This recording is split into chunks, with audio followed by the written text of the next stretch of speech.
What is up, VC? A bit of a change of scenery here in my music room.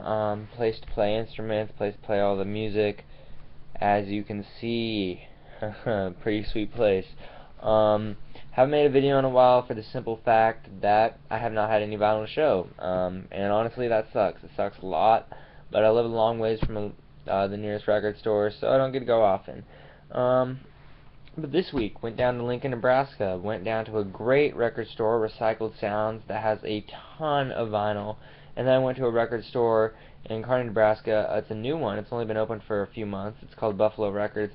Great record store, and amazing owner. So, without further ado, I'm going to go ahead and start my vinyl. First Vinyl Finds video. This was a lot of stuff I've never heard of. I just went strictly off the cover. So I hope it's good. I'm sure a lot of it is going to be good. This first one I'm very, very excited to get. It's Dry Jack Magical Elements. This record, the store owner told me that anything off the Inner City label he usually picks up because it's usually unbelievable. And this is pretty unbelievable. It's jazzy, funky. There's no saxophone in it, but it's just like kind of a jazzy guitar.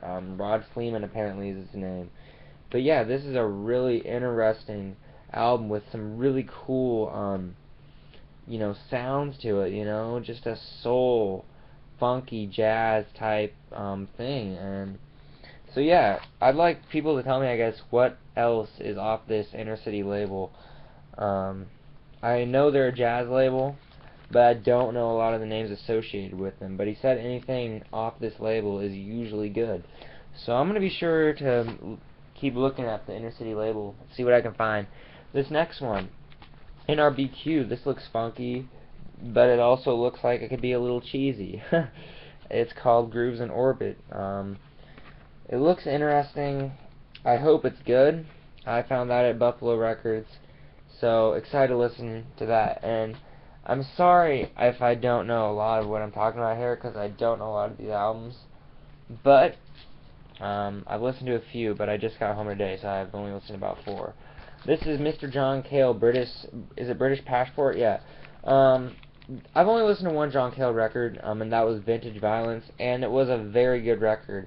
Of course, he played with the Velvet Underground, and Vintage Violence was a lot like the Velvet Underground. I'm hoping this is kind of in the same direction, although it was recorded in 1981, which is a little bit later than Vintage Violence was. But still, it looks really interesting, and I'm excited to listen to it. So, yeah, with that.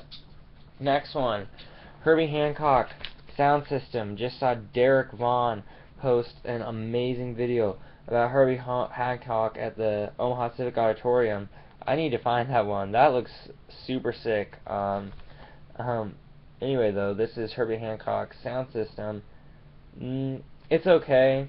It's not the best Herbie Hancock I've heard. It's not as jazzy at all. It really isn't.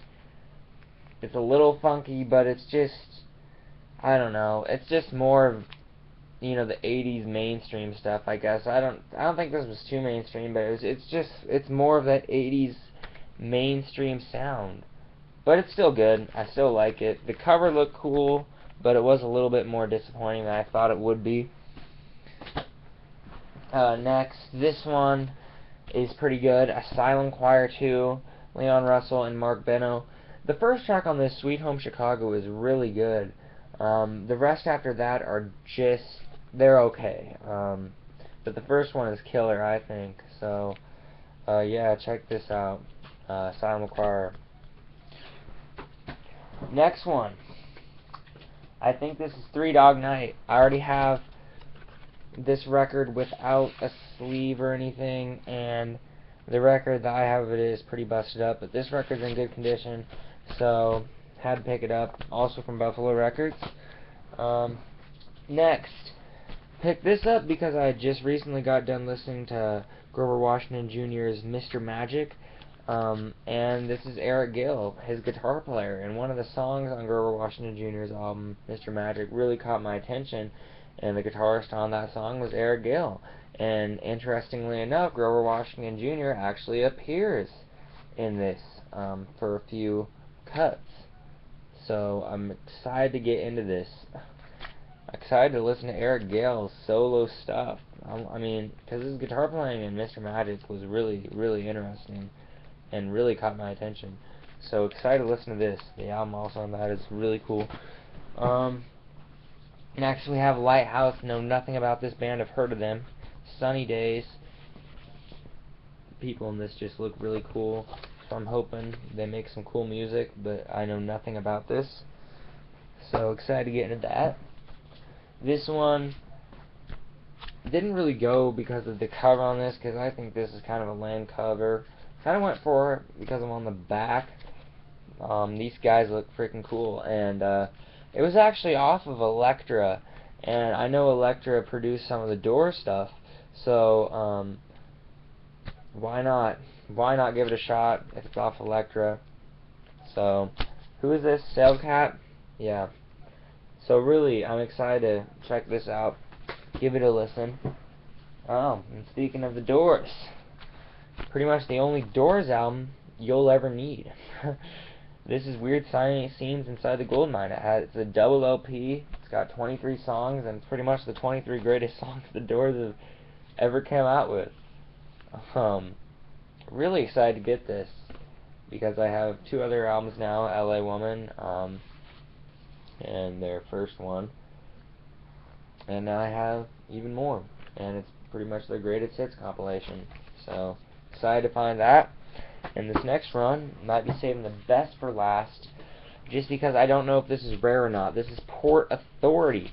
Now, what is so interesting about this is that it's a Navy band, and apparently it was recorded at the Washington Navy Yard, and it was produced as an aid to Navy recruiting, and don't know if you can read that at all. It's not for sale. So apparently this never came out in record stores, but it was used for like Navy recruiting, and it's cool because it's like actually good music. It's like funk, jazz, rock, soul, blues. It mixes everything together, and I don't know how this could have really recruited people into the Navy, but like it says right here, whether you're into music, science, electronics, or medicine, today's Navy offers a training that helps you be what you want to be right now.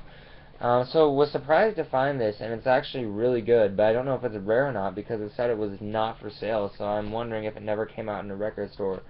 But yeah, really interesting find. Found that in an antique mall, actually, and it's really good too. I mean, surprised at that. But anyway, those are my finds. I had 11 finds. I had a spending limit of $80, and I only spent about $45.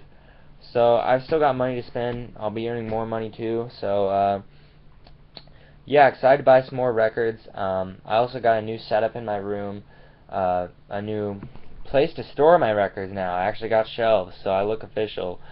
So anyway, thanks for watching. Please leave a comment. I'd love to hear what is going on. I mean, I guess what you think of these records. If you know anyone on Inner City 2, or if you know anything about Port Authority, or if you have this, I'd love to see that.